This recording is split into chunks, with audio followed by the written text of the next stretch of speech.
Donc bonsoir à tous. On m'a rapidement déjà présenté. Donc Laurie Muller, je fais partie donc, de deux CRPF, c'est un peu particulier. Donc je répète, c'est les centres régionaux de la propriété forestière, Hauts-de-France et Grand Est, donc les régions les plus au nord en France. Alors vous êtes ici conviés à cette soirée pour parler donc, des arbres branchants dans le cadre du projet Interreg Forêt Probos. Les projets Interreg, ce sont des projets européens, transfrontaliers entre différents pays. Donc ici, entre autres, les pays France et Belgique. Alors cet Interreg numéro 5 est un peu particulier parce que donc, le projet Forêt Probos fait partie d'un portefeuille de projets qui se nomme Fieldwood. Et donc vous voyez ici les différents projets. Donc le premier, Forêt Probos, qui s'occupe plus précisément de la gestion durable des ressources forestières de la filière courte du bois. Ensuite, Transagroforest, donc un lien très fort avec cette soirée puisque Transagroforest s'occupe de préserver et de promouvoir préserver les sols et l'eau grâce à l'agroforesterie. Voilà. Ensuite, Formawood, donc qui gère donc, le développement des compétences et des acquisitions des bons gestes techniques de la filière bois. Et ensuite, Profilwood pour le développement et l'innovation des circuits courts. Alors, le projet Forêt Probos, comme les autres projets également, partent d'un contexte un peu particulier qui est donc que la production ligneuse, on le sait bien, créer un bilan positif pour l'environnement, l'économie, mais aussi pour l'ensemble de la société dans laquelle nous vivons. Mais on remarque depuis de nombreuses années déjà des phénomènes plus ou moins inquiétants en fonction de leur ampleur.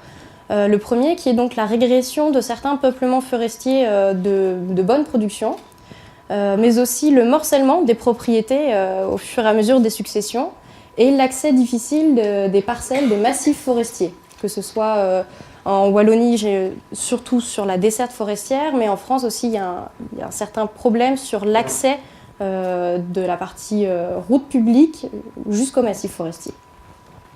Et évidemment, il y a aussi donc, une certaine complexité de s'approprier pour les propriétaires forestiers et pour toute personne la gestion sylvicole, les tenants et les aboutissants de cette sylviculture. Voilà, donc vous avez ici une carte qui représente le projet. Alors on ne le voit pas forcément très bien. En blanc, vous avez donc ici la frontière entre la France et la Belgique. Donc deux régions en France, la région nouvellement nommée donc Hauts-de-France et l'ex-Champagne-Ardenne qui fait dorénavant partie de la région Grand Est. Sur ce versant-là, il y a quatre structures, 4 partenaires, 2 partenaires qui se nomment de la même manière, ce qui est PEFC, vous avez la même chose en Belgique, et donc les 2 CRPF des 2 régions.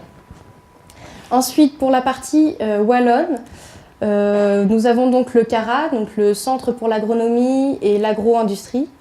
Ensuite, la Société royale forestière de Belgique, la cellule d'appui et la petite forêt privée, j'inverse toujours les mots, qui est donc un organisme de l'Office économique wallon du bois, Outinfobois aussi, et donc évidemment l'association wallonne pour l'agroforesterie, donc la WAF. Et pour le versant flamand, alors nous avons le Boss Group, et je ne saurais absolument pas dire le reste du nom du partenaire, donc ne me demandez pas, je n'irai pas plus loin, et APB qui est... je vous laisse les relier aussi. Je suis française et je ne sais pas parler flamand, désolée.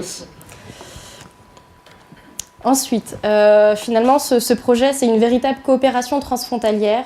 On a créé, et depuis même avant ce projet, il y avait de véritables synergies entre les partenaires. Donc, c'était pour nous l'occasion de continuer et de développer ces synergies qui existaient. Donc, comme par exemple, ce soir, cette soirée était principalement organisée par la WAF. Donc, on remercie Violaine pour cette soirée. Mais voilà, chaque partenaire du projet a pu apporter un petit peu d'aide.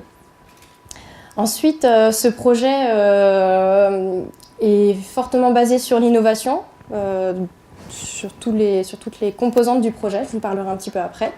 Évidemment, de la recherche et du développement, c'est important, mais on en a dans tous les projets, donc particulièrement dans celui-ci.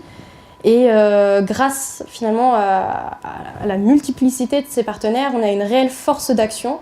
On est présent au Démo Forest en 2017, donc on y était. Voilà, on essaye de faire beaucoup d'actions de sensibilisation. Donc, vous pouvez voir ici les différents axes prioritaires du travail. Le premier, donc, qui est très important pour nous, c'est l'évaluation fine de la ressource ligneuse en forêt, mais aussi hors forêt. Donc, on essaye aussi d'évaluer la biomasse, la quantité de bois présente, que ce soit dans les haies ou dans les arbres isolés, dans les bosquets ou autres. Ensuite, la promotion et le renouvellement en milieu forestier, mais aussi en milieu rural. Pour nous, l'arbre est vraiment compris dans les deux milieux. Il n'y a pas seulement de la forêt pure ou seulement de l'arbre hors forêt. Les deux sont toujours associés.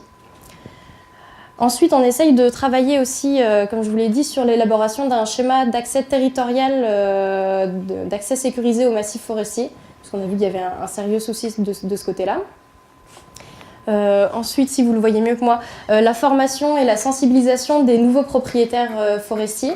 Nouveau dans le sens qui vient d'acquérir ou qui vient d'hériter d'une forêt ou qui aurait même acquis depuis longtemps une forêt mais qui aurait envie de développer ses connaissances et de mieux connaître sa forêt. Ensuite, on travaille également beaucoup, on teste beaucoup de nouvelles méthodes pour regrouper les propriétaires forestiers puisque le morcellement des forêts est un réel souci de tous les côtés des trois versants du projet.